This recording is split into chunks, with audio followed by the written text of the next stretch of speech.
Well, ladies and gentlemen, we're so glad that you've joined us now for a very special segment that we've really been looking forward to and really exciting about. We're going to be having a big interview tonight with none other than Amy Ratcliffe, who is a writer for Star Wars Insider, in addition to have written for IGN, Fashionably Geek, Blast Off Comics, Nerdist, and the official Star Wars blog.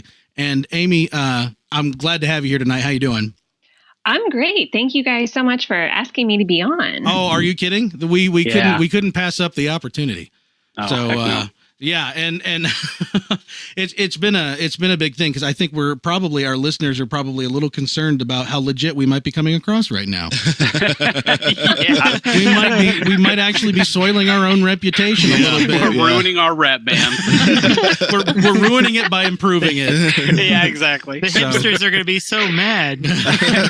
Oh man. Well, I'll try. I don't know if I want to help your reputation now. I don't want to ruin it for you guys. Oh, that's all right. Just keep it low brow goes blue as you need, and we'll be right where we need to be. No, we think we keep a pretty tight ship, a pretty straight game around here. So, but hey, out of the gate, so that our listeners can properly compartmentalize you. Let's see if I can actually read my notes with any accuracy. But I want to know right off the bat, just so everybody can put you in the right frame of mind, favorite Star Wars movie and favorite Star Wars character. Oh boy. Movie's easy.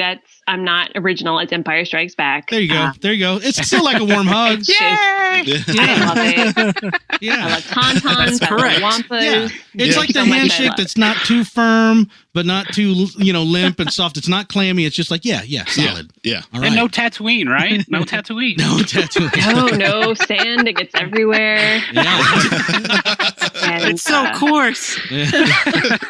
That's true. But as characters, a little harder. I go back and forth between Han Solo and Ahsoka Tano from Clone Wars. That's a pretty yeah. wide swing. Nice. That's a pretty wide Yeah. swing if you're going It to is. draw a split between two characters. What about Han Solo?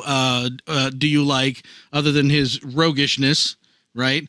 Or maybe that's exactly it. Or versus Ahsoka, I wonder. What are the two things that attract you to those characters? Han Solo, I just kind of like his devil may care attitude about Right. the world, Mhm. and I like that that evolves into him becoming a better. I'm putting quotes up in the air. You can't see him, a better person as he helps the rebellion. We actually encourage a lot of physical gesticulation during the podcast. We do. I'll just Absolutely. describe it all. It comes across in the voice, we think. And then far as Ahsoka, I just really became fascinated with the way that she changed from this bratty little character when we first met her in the Clone Wars movie to this person who by the end of the series, is very grown up and very mature and capable of making some pretty big decisions. Yeah. And so Yeah. I kind of look up to her, really. Right. Hey, Amy, this is Mike. How do you feel about how they wrapped up that series? I mean, there's some people that feel like, her character wasn't really fully fleshed out. I mean, that we don't really know what happens to her. Do you have any thoughts, feelings on that? Do you feel like we're going to see her in the future? What do you think? I wouldn't be surprised. I don't know if we'll see her. I wouldn't be surprised to hear her referenced or hear her name in Star Wars Rebels. But as far as her arc in the story, I really liked where they ended it. It wasn't a final answer, but we watched her. She got to go out on this incredible. It was a high. I consider it a high moment, like a big moment for her, even though it was sad and heartbreaking. But I feel like we got to see her be a really strong character at the end. And Yeah. I agree. that was good. I still kind of, I don't know if I'm just a glutton for punishment or I'm just, so lowbrow that I don't like mystique. But when something happens where I don't know what actually resolved, or I always want to know what happens next. If every movie could end like Animal House and I just get freeze frames with white text at the bottom of the screen to tell me, they lived happily ever after and became a senator. Great. I'm feeling good about it. Or if I could just, like Stand By Me, if I could just have someone just say, this is what happened to everybody later in life. Yeah. Okay, good. I feel bad. Oh, he died? That's unfortunate, but I'm okay. Isn't that how Knights of the Old Republic 2 ended? Yeah. That's exactly how Knights 2 ended, as a matter of fact. So, well, Amy, I think what everybody, what I really would like to know is, we're all fans, we're all lifelong fans. So how did you come to actually be writing for the Star Wars blog and for Star Wars Insider? How did that come about for you? Well, it started with the Star Wars blog, and it just, Twitter is an amazing and addictive place to go. I've met the best people there, including when Bonnie Burton worked for Lucasfilm. I met her through Twitter, and then because of Twitter, I got to know her, and I got to know Matt Martin, who works at Lucasfilm. Yeah. And when it eventually got to a point where they were accepting, guest contributions for the website, I started writing for them, I think, at Celebration 6. Oh, wow. I'm getting my numbers mixed up. That's right. Yes. Yeah. Celebration 6. Mike and I still argue about which one we went to. So I'm like, which one? It was in Orlando. It was hot. But, yeah. which was both 5 and 6, I guess. But Yeah. anyway, but Matt, asked if I would cover some panels and cover those for the blog. So I started out doing that. And then I'm like, can I do my own column? And I started doing fully operational fandom. I do other articles too, but with fully operational fandom, because I think the Star Wars fandom is, it's not like any other one I've encountered. And you can really feel that at Celebration, but fans just kind of take this thing that's been around for 35 years, are still insanely passionate about it. And a lot of them, funnel that into creative energy. Yeah. And I don't know, I love fandom. So I try to focus on, like this week, it was a post about, they made their license plates do with Star Wars. Sometimes it's people who bake Star Wars stuff. I can identify with that personally. So I like showcasing that side of Star Wars because I think it's awesome. I'm glad that you showcase it. I would probably hide my shame a little bit just because I don't want to admit how many hours I probably spent developing the spreadsheet with all of the ideas I had for my license plate in my previous car. It was probably 600 or 700 lines long. And I was going over it with other people. I'm like, all right, I want it to be a good reference that other Star Wars fans get, but it's not so on the nose that people are like, ugh, and rolling their eyes when I drive past. And I ended up going with Twin Ion. That was mine. Oh, well played. Yeah, that was mine. And a lot of people are like, just thought, hey, that sounds cool. And I'm like, yeah, you don't know. And then, and then every now and then, you like someone would like honk the horn and pull up and like double thumbs up out the window, and I'm like, they know. That's fantastic. Yeah, that's fantastic. That's great. And then with Star Wars Insider, I think I met Jonathan Wilkins, the editor in chief, through Concetta Parker, who works with Steve Sansweet at Rancho Obi-Wan, and I emailed him to pitches. It didn't work out. And then I met him in person at Celebration 6. And I was like, you know what? Like, if you need anything while you're here, like, let me know last minute. If you just need stuff transcribed. Like, I just kind of put myself out there and basically said, look, like, I will do slave work, whatever. Let me just, I want to contribute to the magazine. And I think that made an okay impression. And because then later I started pitching stuff and we started figuring out, some stories I could write, and then he's assigned me a couple things since then. So yeah, that's it. That's cool. So is that how stuff's coming in now? Like, are you now just kind of like taking on assignments as they're saying, well, we want this and we think that you're the person to write that, or are you still pitching ideas to them? How does that work now? Where you're at? For Star Wars specifically, or for anywhere? Well, really anywhere. None of this is uninteresting, but let's start off with Star Wars and then we'll branch out from there. Yeah. So with Insider, it's a mix. Sometimes I'll pitch stuff like for example, there was a tease because the magazine covers will go out sometimes I think it's for Diamond pre-orders before the magazine's like locked and loaded. Yeah. So there was one that was teased recently about, like a fangirl centric magazine. So as soon as I saw that on Twitter, like I emailed Jonathan, I'm like, so you're doing a fangirl one, maybe I could, and it ended up my story I wrote a feature for that. But it got cut because there was news for episode 7 that had to be put in there or something. So whatever. So it's a back and forth. If I come across, there's actually a really random, crazy happenstance. A friend of mine went to the Caribbean on a cruise, and he pulled over on St. Martin. Well, he pulled over. He pulled over the ship. And he was riding behind it on a wakeboard with like sirens above his head, blowing a whistle. He went on an excursion or whatever it's called. I don't know boat terminology to St. Martin, and came across this museum called that Yoda guy. And It turns out the guy that runs it is Nick Maley, and he worked on some aliens in the cantina scenes in A New Hope, but he also worked on building the Yoda puppets for Empire. Wow. So that like he passed me Nick's contact information. He got his card and I pitched it to Jonathan, and Jonathan's like, yes, please write that up. And then I interviewed Nick. So that'll be in Star Wars Insider. I think the next one that's coming out, but it's just like, Cool. yeah, That's really interesting. So were they, when you pitched that, were they kind of like, oh, is that where he ended up? I mean, or were they kind of like, oh yeah, he's there, we forgot about that? I mean, was that just kind of like a known quantity or totally out of the blue? Jonathan knew of him, but I don't think he realized he had like a little mini museum on an island in the Caribbean. Right. So I have to ask, kind of quirky. I have to ask, did you get a comp trip to the Caribbean? I did not. Oh, swing and a miss. I did not play that one correctly, but I'm pretty sure the answer would have been no. Always worth Jonathan would have been like, I will write that story, actually. It's for the craft. It's for the craft. So then, okay. Tax So deductible. what was the process then of then getting in touch with him? And, was it just like over the phone, over Skype, something like that to pull that story together? Just a couple emails, and then we talked on Skype for and that was hard because we talked for 45 minutes, and he just had a lot of great stories and also just a lot of interesting life advice about like how it's just like, you can't give up on your dreams. If you want to live an extraordinary life, you can't just do things like an average person would. And it was all just really like encouraging. And anyway, but I had to cut it way down because the article was kind of short. Oh yeah. But then he emailed me like, he set up a Dropbox for pictures. Oh wow. He just, to show me some of, he had a replica of the Yoda puppet made. So he has that in his museum, and it was easy, man. Technology makes things pretty simple sometimes, most of the time. It makes it harder to get the trip comped is what it does. Well, that's a good point. So if you had to cut it down, is there anything that didn't make the article? I'm not going to ask you what's in it because obviously we want people to go out and read it. But is there anything that you had to cut out, like little tidbits that you could share with us, or is it all mum's the word?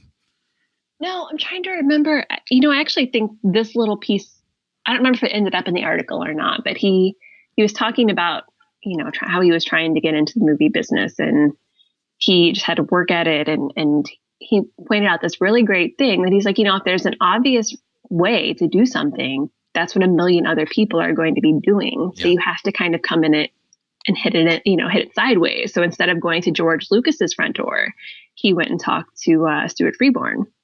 Okay. Yeah. Instead to try to get work in the shop. So I'm like, oh, that's a really smart piece of advice. Mm-hmm. Yeah, right. Yeah. Right. It kind of reminds me of, if I may, for just a moment, it reminds me of George Wendt, Norm from Cheers, and how he talked about he wanted to do things at Second City, but he couldn't get on any of the teams. He couldn't get on any of the groups. So he just said, can I just push the broom and clean up the place? And they're like, well, yeah, you can do that. So he worked for free. And then they started pulling him into stuff. And then boom, he's on like the most successful show on primetime for, I don't even know how many years that was, like almost a 10. decade. Yeah. So, yeah, it's really true. It's really true. There's, especially in that industry, there's so many people that want to take part. If you can figure out how to set yourself apart and just make yourself different, you don't necessarily have to be better. It helps, right. But to be committed and just to do something different is what makes you stand out. That's really cool. And I try to remind myself that even in my own 9 to 5 and how I can just be a little out there, but yet not frighten my coworkers. So that last part being the hardest part about it. So, well, Amy, you write about all kinds of stuff. You write about Star Wars. You also cover quite a lot about cosplay, Legos, cosplay, models, action figures, food, and cosplay. There's a lot of cosplay in there. I'm not sure that you actually write about cosplay more than some of the other things, or it's just I keep clicking on the same articles because I can't quit looking at the pictures, which is also entirely possible. But I write a lot about cosplay. Are you a cosplayer yourself? I am. I think I write about it. I write about it more now than I actually, I tend to be more of a, I'm more of a lazy cosplayer, honestly, because I usually will get stuff made or commissioned. So I've made a few things here and there, but yeah, I want to change this, but I'm pretty lazy. That's all what it comes down to. Garrick, when she says made or commissioned, I didn't interpret that as have her spouse make one for her. So I don't know if that's how you do it is really the proper response from you. No, but he does end up. I'm dressing as I love My Little Pony, so I'm doing a My Little Pony costume at Dragon Con, and it's a character who's like she's the star of this adventure book series. Nice. So I did have my fiance make me bookmarks that I can hand out to people. Nice. Good. So that I can encourage people to read. Absolutely. Absolutely. Always a good message. So you're a My Little Pony fan. Now, everyone always hears about the adult male My Little Pony, the bronies, or the fans. What is an adult female My Little Pony fan? Would that be like a grony? Pegasisters. Nice. Oh. Yeah. Wow, that's way better than Brony. Yeah. Right there. What was it on Bob's Burgers when they had the like equestronauts or whatever? And the adult male fans were the equestricals or something or Oh dear. Yeah, exactly. I don't think I got it quite right, but you picked it up. So, well, what are your favorite items that you do write about? I mean, for all the different things you cover, and I got to admit, I've kind of just gone through and kind of gorged on a lot of your snippets of stuff that show up on Nerdist. I love the variety of things that show up in that feed. And so it's really fun to just go in and mass consume, binge, really. And what are your favorite things to cover of all the stuff that you write for all the different things you write for? What's the kind of thing that gets you the most jazzed, most excited? Star Wars. Yay! That's the right answer. Good night, everybody. A+. All right, that's a wrap, gentlemen. Thank you, Amy. No, that's what gets us excited too. I don't know if you knew. What about cosplaying Star Wars? Wouldn't that automatically all comes together. double as good? Well, and that's another second to Star Wars. I do love writing about cosplay and also like when people make themed food from fandom, because I just love anything where fans care about something so much they're willing to make an incredibly detailed costume or figure out how to put this one lady that I talked about for the Star Wars blog made the cantina in Mos Eisley out of Rice Krispie treats. Wow. So I just appreciate anybody that eat it. She made it for a birthday party, I think, for her kids, so she had to wait. I was going to say, Garrick, you have to make it really fast before you can eat it. You have to make it quicker than you can eat it. I might just eat one modal node. Just one modal node. That'd be okay. It's true, though, when you see someone putting that much effort into something that is strictly for them. Like I'm making a costume for me, or I'm making food that, me, my friends, or my family will eat. It's such a more personal thing than a lot of other forms of expression. Exactly. And that somebody's willing to pour that much time and sometimes money, into. Yeah. My friends and I, we had a couple in LA. Theme parties are a big thing there. I don't know. There's a reason why that needs to be explored. But we had a Hunger Games party with no death, clearly. But where we made themed, like we did have like a little mini Hunger Games. Like we gave people like football, like flag football flags and water guns. But we made I love making themed food. So, look up in the book and you find anything they mention. And some people have recipes for it online and you go all out. Yeah, so I like writing about that kind of stuff. I remember when we were going to do a Harry Potter party. Did I say that right? Harry Potter. We did a Harry Potter party and we were looking up. We're like, I wonder if there's a recipe for. Of course there is. Why are we even wondering? Let's just Google, because no matter what the end of that sentence is, there's a recipe for it. Butterbeer, anything that comes out of those. Someone's created an approximation of what they think personally that would be like, and then it's fun to experience it. Yeah. You know. I honestly, there's not a time that I've had blueberry cereal and after I'm done, I'm like, haha, blue milk. Shoot. When we graduated college, we were taking branches off the trees and pretending like we were doing Wingardium Leviosa and Expecto Patronum in our graduation robes. That's true. Which was awesome. That's awesome. Yeah. All about what you make it. God forbid we discovered the Dresden Files at that point, because then we'd have really been going kind of nuts with the flickum bickus or whatever. Yeah, what is it? Flickum bickus, yes. Yeah. But it's a lot of fun. And so that's cool. I guess moving on, you've conducted some pretty big celebrity interviews. You've interviewed comics writer Mark Waid. Yeah. Who didn't we get a new announcement about something he's working on in the last few days? Did.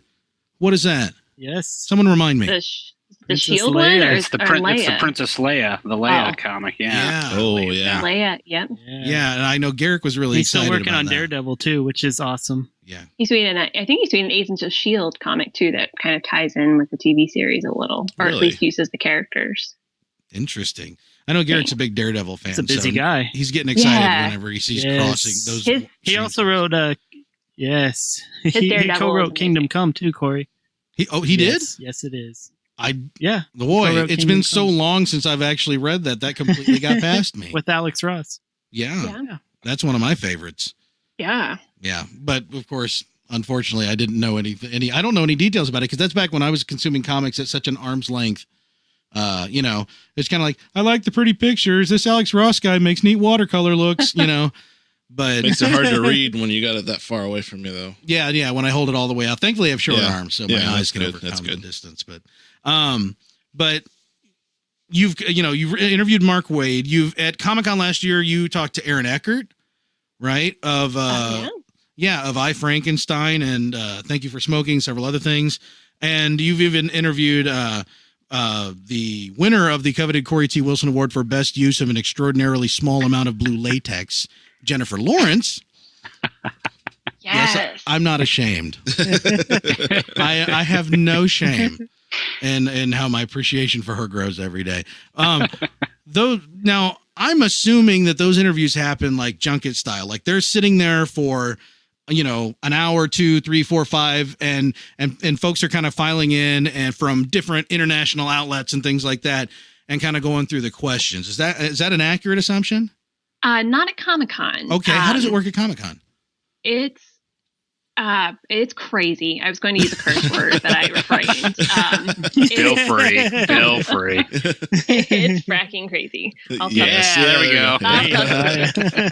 So what they do at Comic-Con, and I did more of them this year, so I got to see, kind of experience this even more, is, they'll grab, sometimes the talent is only there for a day, depending if they're in the middle of filming. So they'll book up that day with, the panel that they're on, appearances. Like, so IGN, for example, they have a war room at the Hard Rock Hotel across the street where they will film a live stream. I've actually learned quite a bit of this listening to Brian Altano on the Comedy Button, kind of describing the same thing. So I'm feeling really close to this right now. I mean, I want to let you know that. Yeah, so they'll go from, and there are a couple other outlets set up there. There's some outlets set up in Hilton, which is nothing's super close together because there are waves of people that you have to navigate through.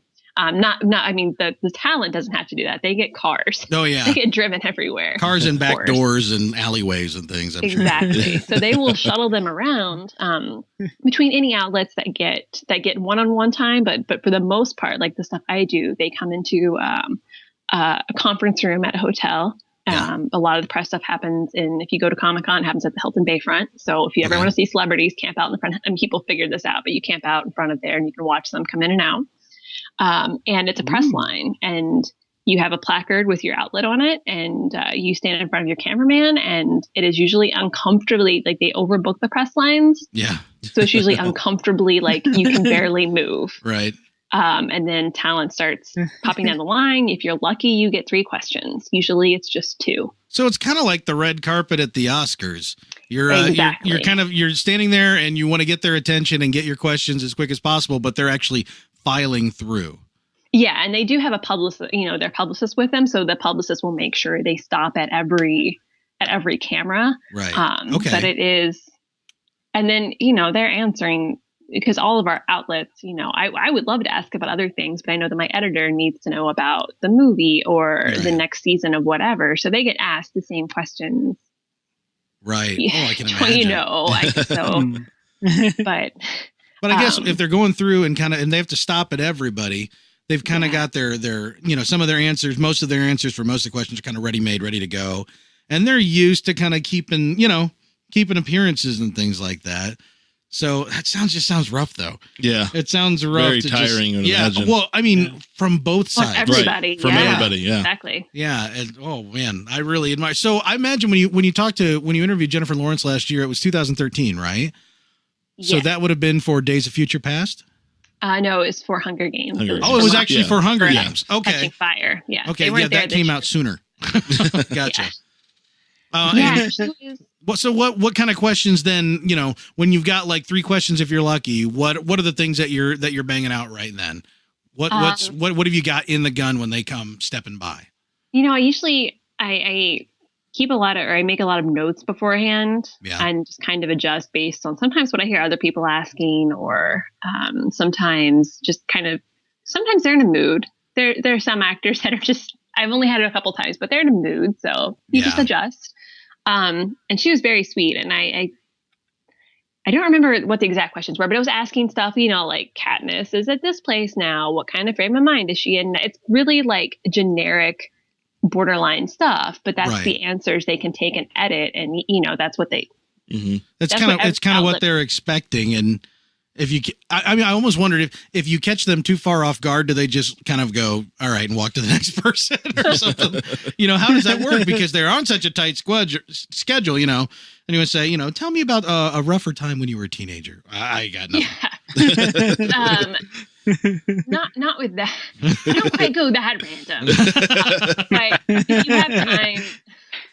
if you have time, like for example, I talked to the Russo brothers because this Comic-Con, because they're working on Agent Carter, and I was on the press line for the Marvel TV stuff, and they're working on the next Captain America movie. So when the publicist wrapped up, I'm like, quick question, what can you tell me? Will Bucky be in Captain America 3? And they just do we'll see. So they're prepared for you to try to trick them. He better be. That's the question right there. That's the big question, because of all the rumors going around about how long can the cap, the Captain Cal be worn by the same actor, dude? Yeah. So everybody's kind of wondering, is Bucky gonna take over? What's gonna happen? So I admire you having the gumption to ask supposed to be in question. Cap 3? Really? Is that the rumor? That's the rumor. Are you starting that rumor right now? Sure, Garrick. Garrick's sitting on a script right now. He's like, I gotta get this rumor out, and I gotta sell this bad boy. That none of you have heard that, I'm kind of questioning what I've read. And whether I read it. It's cool. Maybe I just dreamed that. Okay. Well, if you don't mind, we've still got a little time. Do you have a little more time to hang out? Yeah, I do. Okay. Well, let me ask you real quick so that we don't run out of time.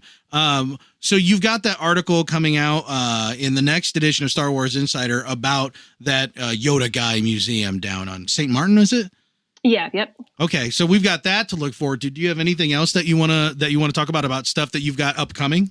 Yeah, I have a couple interviews regarding Star Wars Rebels coming out in Insider. I think it's the September-October-ish issue with Greg Weisman and Taylor Gray so far. Wow, cool. I'm really getting excited about that stuff. Me too. Did you get to watch the first episode yet? I have. Oh, I've seen the first 7 minutes. For 7 minutes. Interesting. So about that first episode. Yeah. I can't spoil because I think Lucasfilm would probably have. I feel like they have a snipe, but I will say that I didn't go in with low expectations, but I fully admit to Clone Wars was my Star Wars. So when it got canceled, I was bitter. I'm like, I don't want another animated series. Oh, wow. Give me back Clone Wars. That's a very different perspective than I've heard from anyone that I've talked to as yet. I'm kind of on that way too. I felt that way after finishing up Clone Wars. I was like, I kind of felt the same way. I'm not sure I wanted something else, but I don't know. What I've seen so far though, and the people the actors they brought in and whatnot, it seems like it's gonna be fun. It is. So coming from that perspective, I walked.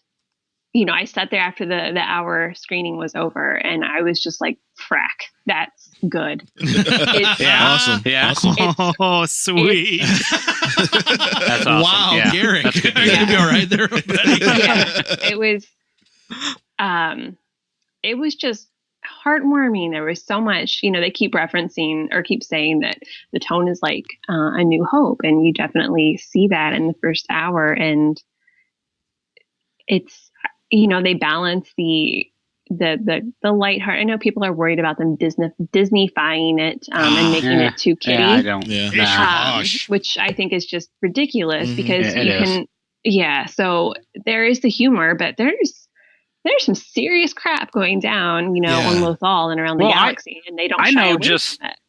just watching that 7-minute preview. It's there's scenes where they're killing stormtroopers and so They're there's some blowing them up. Blowing them up. Yeah. There's some serious content there. It's not. Hey, it's not Mandos just don't kinda- mess around. So That was a thermal yeah, detonator at a guy. Right, yeah, Yeah. throws it in his hand. So so there's from a certain point of view and some perspective, it's a rebellion. So I like that they're getting some of that in there. But yeah, you got to have the lighthearted too, because that's tantamount to Star Wars as well. That's if you're talking episode 4 and they're trying to get that get that same look and feel, that's a big part of it. Just the banter between the main characters is hilarious, so you got to have that good mix of all of it, I guess. Amy, since you've seen the first episode, and I'm not going to ask you to spoil anything, but I want to ask you about a look and feel, or more of a feel kind of question. And It was something that I actually mentioned in our last episode that I'm starting to predict. I was not a huge fan of the Clone Wars. I was kind of I liked the episodes that these are the big meaningful ones, and I would watch those, and I'm gonna get and then every now and then I sit down and watch like 8 or 10 in a row and just not pay attention to a lot of them. So I was kind of in and out of Clone Wars just based on what type of episode it was or who it was about and things like that. But with this, I've been getting kind of excited. And the reason being is that I feel like by having this core team of archetypical, this core team of archetypes, as opposed to a lot of different clones with subtle differences, plus a lot of different groups of leaders that we kind of bounce around between. By having this core group, we can get more attached to them. We can, we'll see more of their interactions and how they kind of like bounce off each other in goofy ways or in serious ways. And I started to predict that this would maybe feel a little more like Star Wars meets Firefly. Oh yeah. Did you get that impression at all? Absolutely. It's very much like a similar, kind of this ragtag group, and they are already, you can see that, they're like a family, just like Mal and his group were. So I think that's definitely a fair comparison. Good. I just literally got goosebumps because I got a warm fuzzy that just ran everywhere when you confirmed that. Yeah. So, that's cool. What did you have something else that you have upcoming that you wanted to tell us about? I think that not anything, out of the ordinary. Okay. Okay. I didn't mean to put you on the spot, but I want to kind of fire some of the just everyday questions at you that, you like to talk about Star Wars. So you've probably been around this block several times, but I'd really like to get kind of your opinion on the things that everybody's been talking about concerning episode 7s and some of the changes that the whole universe has been going through mounting up to that. So I have to ask, how invested were you in the EU? I don't want to say I'm not invested, because I am, and I read more comics than I've read books. I've read probably 8-ish books, and I want to read more. And I've read a ton of the comics, especially like the Clone Wars era. I just eat all that up, and Knights of the Old Republic, and right. I love seeing that much stuff outside the universe that we're used to from the original and prequel trilogies. But I've never had an issue viewing them as their own playgrounds, like as their own thing. Like, right. So when they announced that, that they're going to be the Legends now, and they're not even, a different kind of canon, they're right. Just, I'm like, I never really thought of them as canon, and I have a hard time wrapping, I'm like, your books aren't going to go anywhere. They're still on my shelf. Nobody took them away. Yeah. They're still good stories, and I don't think them not being official canon takes away from how much I enjoyed them. Did any of the books that you read take place in the EU in the timeline following the original trilogy? Yeah, the Timothy Zahn books aired those are the first ones I read. Right. Good. But good.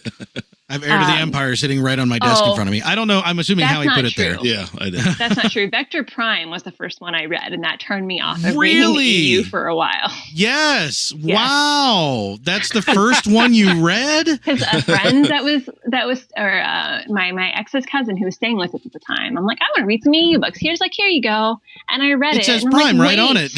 Wow. What? Yeah. So... And then I realized, right. No.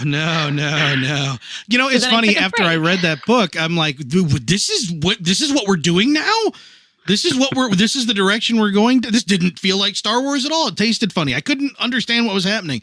And then I was like, I have to know why this guy is such a successful. R.A. Salvatore is so successful. So I went out and I picked up a couple Forgotten Realms book. You know, the Baldur's Gate stuff, Drizzt Do'Urden and all that. Yeah, how were those? Really good. Really entertaining. So like the character is like kind of like a sarcastic, kind of like a socially rejected Han Solo type who's, uses a couple of scimitars, slices everybody to pieces, and cracks a joke like Spider-Man. It's really enjoyable. Nothing like Vector Prime whatsoever. So that to me was just probably maybe there were too many fingers in the pie at that point. But I'm sorry that was your first one. Yeah. Yeah, it's not great. Oh, but you did come around and read the Zahn trilogy. Yes, then I started from there, and I've started the X-Wing books. I'm only 3 or so books in on those. Those are good. I like those. And then do you have iJedi on your radar? I have to ask. After you finish the X-Wing books, I feel like it's only prudent. I don't know iJedi. iJedi. You've been introduced to the character of Corran Horn. Yes. And iJedi is about him, and it's in the first person, also written by Stackpole. Oh, it's awesome! It's one of my favorite books of all time. Really. Yeah, I would. Yeah, absolutely. Yeah. So I could say if you get to that one, you can probably just sign off of the books for quite a while. There's other good stuff out there, but you're kind of hitting the high right there and just ride it. Go back, enjoy some more graphic novels and just. But yeah. Well, I read a few of the recent ones I like Scoundrels and Kenobi and Razor's Edge. Like I enjoyed all of those. Okay. Yeah. I kind of, let's see, I left off, Garrick might have to remind me where I left off because I think he only got about a book further than I did with some of the, what were the, not Legacy, it's not Legacy, is it, Garrick? It's After Legacy. Legacy it's of the Force. Fate of the Jedi. Fate of the Jedi, yeah. Oh, yeah. I haven't heard great things about those. No, you won't hear either. You won't hear. Yeah, I don't think those are really on my list. Yeah, that's a safe bet. And the reason why I brought that up is because when it comes to the EU getting the axe, I've kind of thought, regardless of the fact that there's just, a handful of items like the Clone Wars TV series that are still considered part of official canon, anything that kind of happened before the movies we're waiting for, we're probably not going to feel a big heavy pinch on. We're moving on with the story. So it's not like they're going to go, okay, guys, first off, all that stuff from before, not true. No, they already started bringing in some of the stuff from the Old Republic series, like Darth Bane was in one of the Clone Wars epiposed voiced by Mark Hamill, which was awesome. Actually, there's a lot of chatter on the web right now about that very thing that don't get too freaked out about the EU not being there anymore, because it sounds like these new stories there's going to be a lot of drawing in from what's already been done. So I think that'll probably please a lot of the people that are EU fans or Legends fans, as they're called now. Don't call me that. Sorry. I'm an EU fan too, so I take great offense. Cool. Well, yeah, that's kind of the big thing going around. So I guess on when it comes to episode 7, and I'm getting really general in my questions now, but we don't, we're pretty inbred around here, so we like to be able to pick other people's brains when we have the opportunity. And I swear I'll let you go after this because I know you've got some responsibilities to keep. But in terms of episode 7, what has you the most excited or what are you kind of the most nervous about regarding what you've been exposed to so far? Oh, man. Let's go. Loaded questions. I got them. It is. I know. I want to touch on the nervous one first, but more just about the future of Star Wars in general and not just episode 7. Okay. Is I feel a little concerned that with the sequel trilogy and the spinoffs, and Rebels and whatever else they do, I'm worried that we're going to hit an oversaturation point, not like, give me more Star Wars. That's awesome. But I'm worried that I'm concerned that it might affect quality at some point. Right. So I'm not hugely concerned about it, but it is something I think about. Right. You kind of want to, I almost feel the need to like take Kevin Feige's, reserve parking sign and move it over by the other lot. Just so he can wander in whatever building they're working in. Cause like this guy seems to have a golden touch, for the most part. Together. Yeah. He does a great job at making that universe cohesive and kind of keeping everything, I feel like, on track. So I don't know who their Kevin Feige is, or if, exactly. That's exactly. Yeah, it's like, that's kind of yet to be determined, really. I mean, I think everybody's assuming it's JJ, but we don't really know that. Right. And Kathleen Kennedy, she's been around for a while, so it's not like she's brand new at this. So it's kind of like, who's the mastermind that's going to, kind of the puppet master who's going to kind of, bring everything together to make one cohesive thing that we don't get tired of. I totally agree. I'm completely nervous about that. Yeah. Mickey Mouse. Yeah. I think when I first saw the schedule that they're trying to, from now, between now and 2018 with, 7 spinoff, 8 spinoff, 9 spinoff. You're right. It's just, it's aggressive. It's very aggressive. It's almost going to be more interesting, I think, on my side to see if they're going to be able to pull it off. I mean, it's almost too aggressive. So yeah, hopefully they don't sacrifice quality, because we've talked about this in past podcasts. That is it going to hit some of that quality mark if they're pushing this too much, and hopefully they won't be so aggressive that that they can't delay it if they need to. Yeah, because quality is more important to me than here, have a Star Wars movie, have another one. I want them to be good. Yeah, I want good stories. Yeah. I salivated for years off every tidbit I could get off episode 1. If I did that for that movie, I can do it for any movie. That's where I fall. I might come down on the stereotypical lines, but I've got good reason for it. So, hey, Amy, thank you so much for joining us. We really, really appreciate being able to kind of pick your brain and talk about the things you're working on. It's really, really cool, really excited, and I look forward to seeing some of the stuff you've got coming out. So, anything else that you wanted to say? Parting shots you wanted to fire? Anything like that? Can I say what I'm excited about for episode 7? Oh, geez, I asked the question. Wait, such a downer. This is why I would never that way sometimes. This is why I would never do well over at that hotel line in the conference room. They'd walk up and be like, "Where'd you get those shoes?" That was your question. Oh no, I was just distracted. Dangly keys. Please tell us what you are excited about regarding episode 7 or the ongoing stories. As far as episode 7, I am excited that somebody like Kevin Smith went and got tears in his eyes.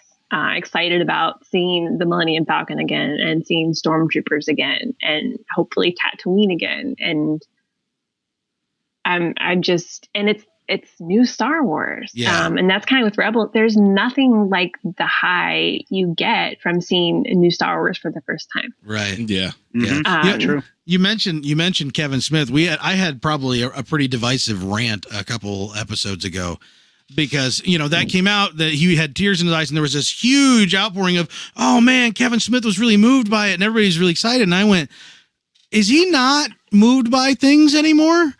I feel like Kevin Smith is the quintessential mass consumer these days of just loving stuff. Either that or he just comes, he's very vocal about the stuff he loves. And I'm sitting here with my pouty face and my arms crossed going, but what do you not like, Kevin Smith? Well, the way I see it is not so much that it's just Kevin Smith, I guess. I guess it's more that it is a passionate Star Wars fan. Right. And I've heard him talk about growing up with Star Wars and playing with the action figures. And it came across in his early work. It was a major, a contributing theme to his early work, from the get-go.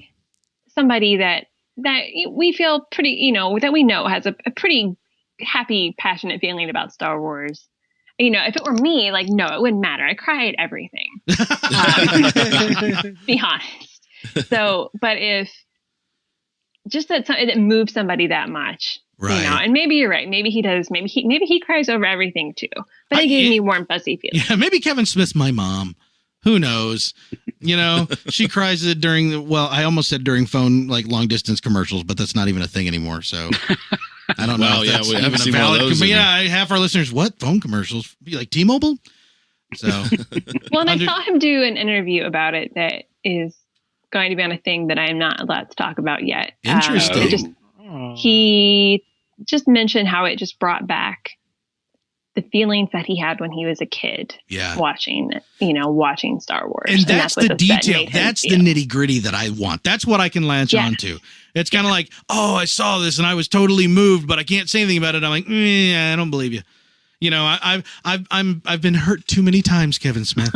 I'm a gentle, fragile leaf, you know.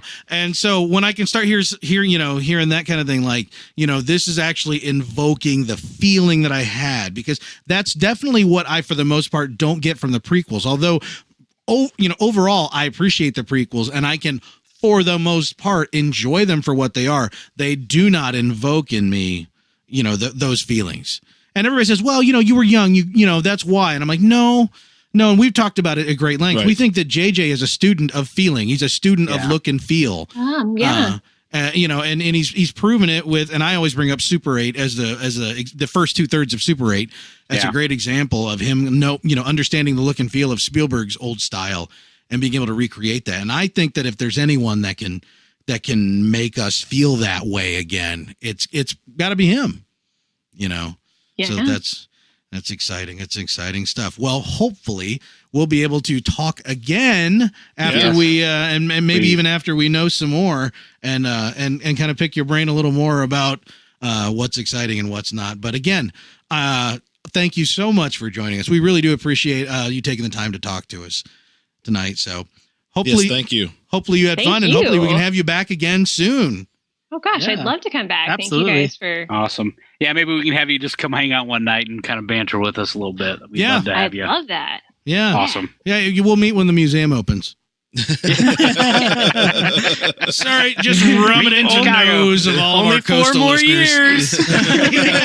Right around the corner, gentlemen. So, all right, Amy, thank you for joining us. We won't take up any more of your time, but we'll talk to you again real soon, all right? Thank you. You guys have a good night. Thank You too. you. Bye, Amy. See ya. Bye.